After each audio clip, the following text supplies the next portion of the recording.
안녕하세요. 트레이딩룸의 카도입니다.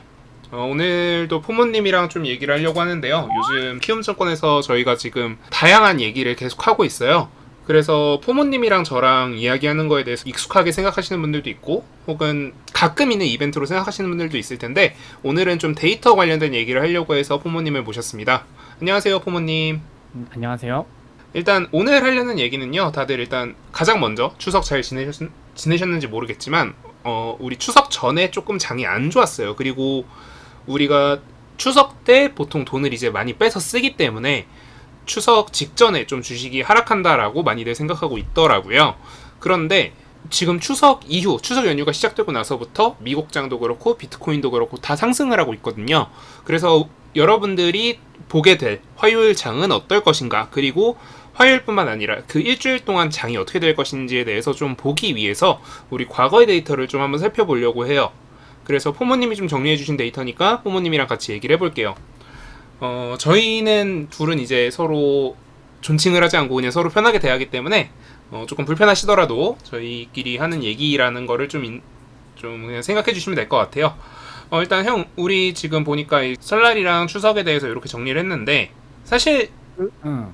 어느 정도는 사실이긴 하지. 일반적으로 그 트레이딩 하시는 분들 속설처럼 보통 명절 전에, 그러니까 연휴가 많이 있는 직전에는 아무래도 좀 휴일이 기니까 그 리스크를 피하려고 좀 돈을 뺀다. 그치. 그런 게 좀 속설처럼 많이 있잖아. 리스크 회피차, 돈을 뺀다. 그리고 또 추가적으로 음. 명절 연휴 때는 돈 쓸 일이 많으니까 개인 투자자들이 특히 많이 파는 그러니까 경우도 있고, 그리고 지금 우리가 현금 빼야 되니까. D 플러스 2를 고려한다면 이번 명절 같은 경우에 이번엔 금요일부터 연휴였으니까 수요일 전까지는 어 팔아야겠네.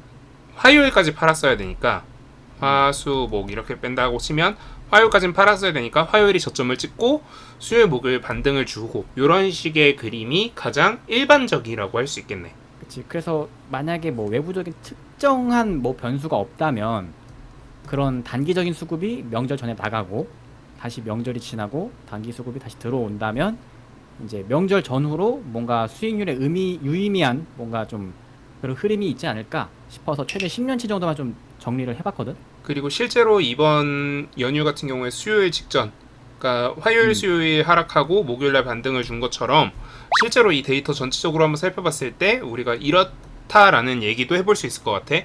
그리고 이런 거에 대해서 정리하는 방법에 대해서는 우리가 지금 기존 영상에서 몇 번 얘기를 했었으니까 음. 시청자분들이 조금 보시고 좀 참고를 하시면 될 것 같다 라는 얘기를 할 수 있을 것 같고, 그리고 이제 형이 정리해준 내용들을 한번 살펴보자고. 일단 결론만 보면 밑에 있는 그 D-5, D 플러스 5 그거만 보면 보통 결론이 나와 있는데 그치. 일단 이거는 진짜 기계적으로 그냥 명절 직전 5일 전 주가랑 그러니까 직후 명절 5일. 전후로 이전 5일 플러스 5일 지나고 5일 그 이후에 수익률 변화를 나타낸 건데 음. 일단 대체적으로 보면 추석 같은 경우에는 좀 특이하게 올라가는 케이스가 좀 많긴 했어. 그리고 추석 같은 경우. 실제로 우리가 이걸 한번 비교를 해보면, 일단 음. 전체 10년 중에 명절 전에 하락한 해가 하나, 둘, 셋, 넷, 다섯 개의 해 동안 설날에는 하락했었고, 바꿔 말하면 다섯 개의 해는 상승했었고, 명절 후에는 하나, 둘, 셋, 넷, 다섯, 마찬가지네. 5대 5네. 그러니까 설날 같은 경우는 속설과 다르게 케바케다. 좀 그런 경향을 좀 볼 수 있는 것 같아. 자, 그리고 추석 같은 경우에는 내려갈 때가 하나, 둘, 셋, 넷, 다섯 개 해 동안 내려갔고, 이것도 마찬가지로 5대 5고, 추석 이후에는 하나, 두 개 해. 그러니까 7분의 2인가? 그러니까 7개 해는 상승했고 2개는 하락했네. 그러니까 이게 사실 내가 봤을 때는 음, 뭐 음, 설날 추석도 약간 영향이 있을 것 같긴 한데 음. 아무래도 좀 그 계절성 효과가 좀 또 좀 약간 영향이 있지 않을까. 그 설날이 그렇지. 있던 때는 연초고 추석은 좀 약간 연말이고 그러니까 약간 좀 그런 게 좀 반영되지 않았을까 좀 싶기도 하고 음, 그리고 이거는 단순히 그냥 직전 5일, 직전 이후 5일만 비교를 한 건데 음, 그 차트로 보면 그러니까 뭐 빠지다가 올라가고 뭐 올라가다 빠지고 약간 요런 모양의 변화는 좀 있긴 하거든. 그리고 요 부분에 대해서 우리가 좀 더 얘기할 부분들이 있을 것 같아. 그래서 요 부분에 대해서 내가 좀 더 좀 보충을 하자면, 음. 일단 지금 보시다시피 평균 그 상승률로 보면은 5대5, 5대5였던 거랑 다르게 실제로 좀 유의미한 차이가 나타나지. 마이너스 0.35%, 마이너스 0.05%, 그리고 추석 같은 경우에 마이너스 0.1%, 그리고 1.08%의 상승률. 되게 유의미한 변화가 있단 말이지. 그리고 추가적으로 이것도 한번 살펴보면 좋을 것 같아. 설 전과 후의 이 차이가 양의 값이냐 음의 값이냐. 사실 2013년 같은 경우에는 양의 값이고 2015년 같은 경우에는 설 이후에도 마이너스지만 이것도 결국 양의 값이야. 왜냐면 줄어든 여기서 마이너스 폭보다 여기서 마이너스 폭이 줄어들었으니까. 그치. 여기서도 양의 값이고 여긴 음의 값이고 음의 값이고 양의 값이고 음의 값이고 이 2020년은 사실 좀 봐야 될 부분이 있지. 그리고 2021년도 양의 값이고 양의 값이야. 그래서 음의 값이 3개, 양의 값이 6개. 자, 근데 우리가 이 2020년 같은 경우에는 사실 이 코로나 하락장 초입 때문에 이때 맞아.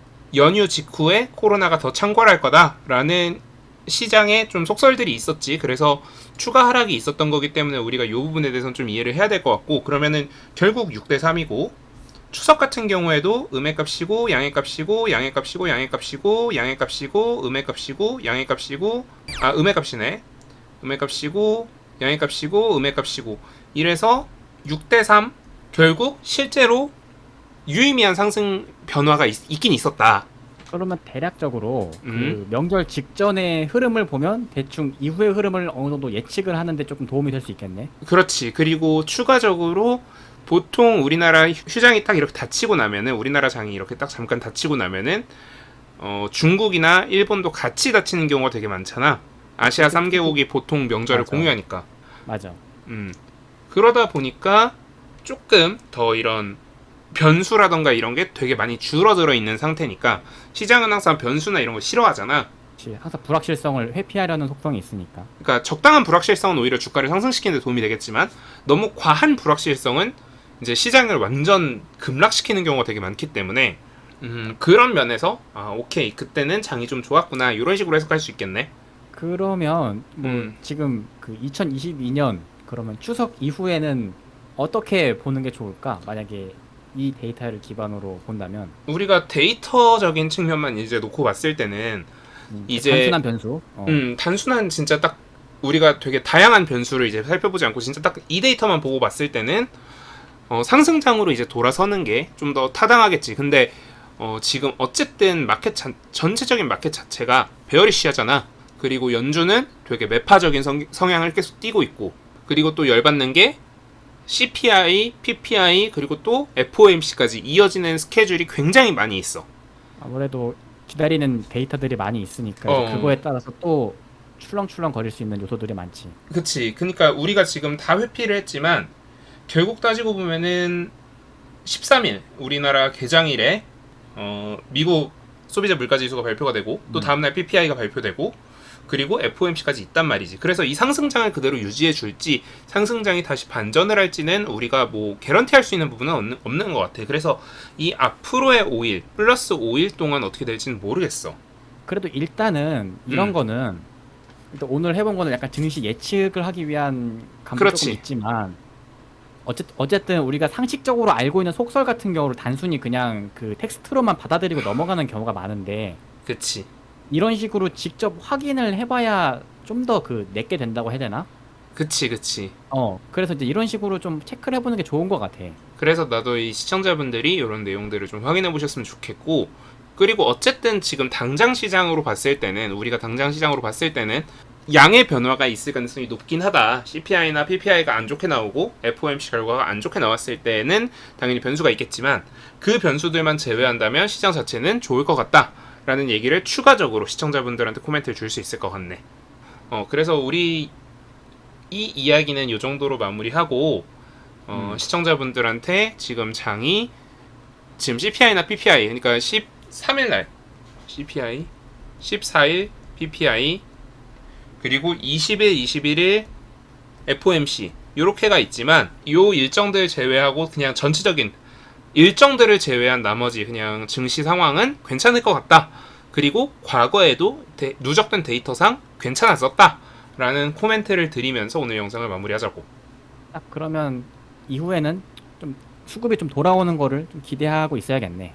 그렇지. 수급이 좀 돌아올 수 있었으면 좋겠고, 아마 수급이 돌아온다면 휴장 전에 랠리를 했었던 리튬, 2차 전지 이런 쪽이 조금 가능성이 높아 보여.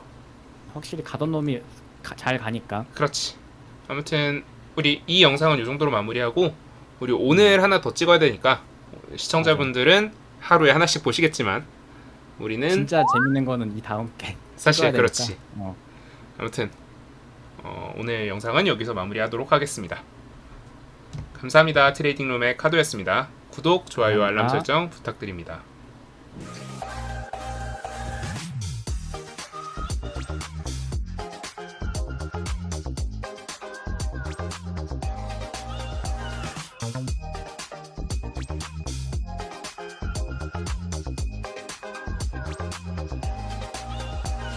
Thank you.